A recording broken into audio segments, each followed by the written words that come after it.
Christy, thank you. A recent audit has uncovered some issues that the state agency that works with the most vulnerable Carolinians got some issues. Our Jason Raven explains.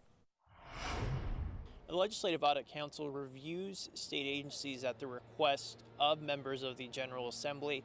Now, this latest report released last month on the Department of Disabilities and Special Needs was the second part of a two-part report. Well, the critical report found that the agency does not have an adequate system to ensure that employee caregivers dismissed for abuse, neglect, or exploitation are not rehired elsewhere in this field. According to the Legislative Audit Council, they found cases where employees were fired for these violations, but the employee was either rehired or allowed to have the official reason for separation be put down as personal rather than terminated. The LAC says a statewide adult abuse registry is needed.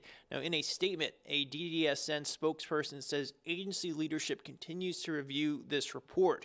They wrote, in part, "We agree that there are several opportunities for improvement across our agency. We will work with the state legislature and our staff to make those improvements to ensure we serve those with disabilities and special needs in the best and most efficient way possible."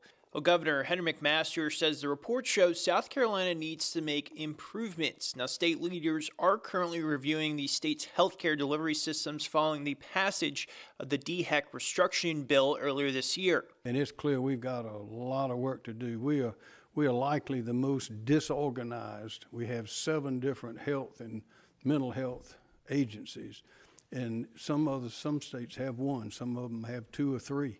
And if you look at the size of the states and all those other factors, you can see that we have a way to go.